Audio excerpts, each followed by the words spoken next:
오늘 살펴보고자 하는 내용은 마이클 미칼코가 지은 생각을 바꾸는 생각, 크리에이티브 싱커링, 창조적 사고를 하는 방법 등 위대한 인물들인 레오나르도 다빈치, 볼프강 아마데우스 모차르트, 반 고흐, 찰스 다윈, 알버트 아인슈타인, 아이작 뉴턴, 리처드 파이먼, 토마스 에디슨, 스티브 잡스 등의 천재들이 어떻게 생각을 바꿨을까를 알아보고자 합니다. 이 책의 저자인 마이클 미칼코는 세계적으로 명성이 높은 창의력 전문가로서 듀퐁, 켈로그, 마이크로소프트, 제너럴 모터스, 포드, AT&T, 월마트, 질렛, 홀마크 등 포춘 선정 50대 기업과 정부 산하의 여러 기관에서 창의적 사고 육성에 대한 강연과 워크숍, 세미나로 왕성한 활동을 하고 있습니다. 한때 미 육군 장교로서 나토에서 정보팀을 운영했으며 독일 프랑크푸르트에서 창의적 사고 기법을 연구하는 글로벌 아카데미를 설립했습니다. 이때 그가 개발한 방식들은 나토를 비롯해 사회 곳곳의 정치, 경제적 현안에 대한 창의적 솔루션으로 각광받았습니다.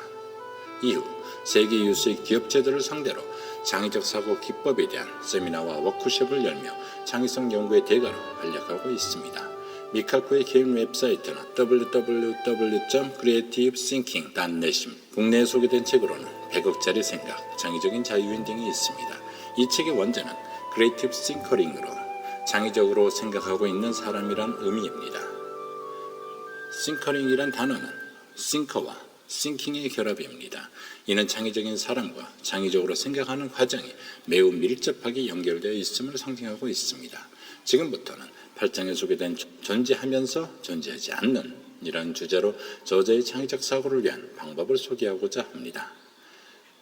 8장, 존재하면서 동시에 존재하지 않는 증거가 없다는 것이 없다는 것의 증거일까? 먹구리를 하고 있는 젊은 여자 혹은 머리를 숙인 노파 로 볼 수 있는 유명한 그림이 있습니다. 물론 그림 자체는 단순히 선들과 어둡고 밝은 부분들로 이루어져 있습니다. 젊은 여자 혹은 노파의 이미지는 사실 종이 위에 있는 것이 아니라 당신의 머릿속에 있습니다. 상상력을 이용하면 노파와 젊은 여자를 동시에 볼 수 있습니다. 아인슈타인, 모차르트, 에디슨, 반 고흐, 조셉 콘넬, 파블로 피카소는 모두 반대의 것들을 동시에 보는 능력을 가진 사람들이었습니다. 반 고흐는 그의 그림 아르레 방에서 어떻게 동시에 두 관점으로 볼 수 있는지를 보여줍니다. 피카소는 사물들을 머릿속에서 분리시켜 12개의 관점에서 동시에 그것들이 나타나도록 요소들을 재배열하며 입체적인 관점을 이뤄냈습니다.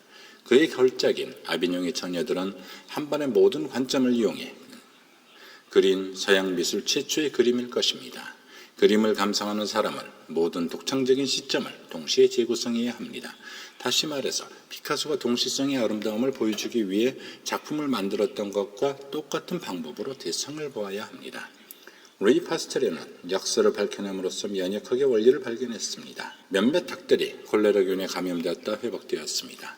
그는 한 번 감염된 적이 있는 닭들과 감염된 적이 없는 닭들에게 독성 있는 새로운 배양균을 접종시켰습니다. 그런데 뜻밖에도 감염 경험이 없는 닭들은 죽고 감염된 적이 있던 닭들이 살아남았습니다. 예상치 못한 결과를 통해 파스텔레는 자신이 발견하고자 하는 어떤 원리의 중요한 단서를 깨달았습니다. 그는 살아남은 동물들이 병에 걸렸으면서도 동시에 병에 걸리지 않았다는 개념을 만들어냈습니다. 즉, 한 번 감염되었던 경험이 닭들을 질병으로부터 자유롭게 했고 더 큰 감염으로부터 보호한 것입니다. 질병이 질병을 예방할 수 있다는 이 역설적인 아이디어가 면역학의 기반이 되었습니다. 무한한 원은 직선이다. 하지만 대부분의 역설들은 불안정하고 그 불확실한 느낌을 줍니다. 왜냐하면 우리는 반대되는 것은 분리하라고 배웠기 때문입니다. 우리는 곡선과 직선 같은 형태들을 분리된 별개의 것이라 생각합니다. 우리는 관련이 있는 것들과 서로 반대인 것들을 구별하도록 배웠습니다. 15세기 수학자 니콜라우스 코사누스는 무한한 원의 형태에 대해 다음과 같이 관찰했습니다. 원주의 곡률은 원의 크기가 커질수록 줄어든다. 예를 들어 지구 표면의 곡률은 너무나 미미해 평평해 보입니다. 곡률이 감소할 수 있는 한계는 직선입니다. 따라서 무한한 원의 곡률은 직선이 됩니다. 우리는 지극히 합리적인 생각으로 이와 같이 정리했습니다. 합리적인 생각은 이렇게 정반대의 것들이 동시에 발생할 수도 있다는 것을 인정합니다. 삶의 다른 곳에서도 마찬가지입니다. 다르게 이해하기 위해서는 생각을 전환해 새로운 관계들이 생겨나는 것을 보아야 합니다. 예를 들어 많은 유명한 예술가들이 지갑이나 티셔츠, 가방 등을 디자인하여 큰 이익을 남기고 판매했습니다. 이름 없는 예술가들은 이런 기회를 얻지 못했습니다. 왜냐하면 이름이 알려지지 않았으니 아무도 그들의 예술품을 사지 않기 때문입니다. 샌프란시스코에 있는 어떤 예술가들의 모임에서는 이러한 공식을 흥미로운 방법으로 전환시켰습니다. 즉 예술가들의 명성이 상품의 판매를 촉진한다면 반대로 상품을 많이 팔아서 무명 예술가를 유명해지게 할 수 있지 않을까 하는 생각이었습니다. 예술가들은 화랑을 열었고 그림뿐만 아니라 지갑도 팔았습니다. 12개의 지갑에 각자의 디자인을 새겨놓고 개당 $25에 팔았습니다. 지갑들은 이윤을 냈고 무명의 예술가들을 위한 홍보 상품이 되었습니다. 무명의 예술가들은 대중들에게 자신의 작품을 노출하는 매개물로 지갑을 선택한 것입니다. 지갑이 많이 팔리는 것은 유명세 때문입니다. 다른 한편으로는 많이 팔리기 때문에 유명해지는 것입니다. 그것은 아래 그림의 착시와 같습니다. 한편에서 보면 이 그림은 토끼입니다. 하지만 또 다른 한편에서 보면 오리입니다. 어떻게 보든 같은 그림인데 말입니다. 우리는 지금까지 사물과 현상에 대한 합리적 이성과 다른 시각으로 보는 이면을 살펴볼 수 있는 지혜에 대해서 살펴보았습니다.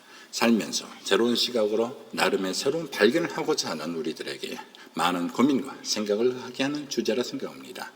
지금까지 시청해 주셔서 감사드리며 내용이 좋으셨다면 좋아요와 구독 부탁드립니다. 감사합니다. 이상 감성디자인 깜디였습니다.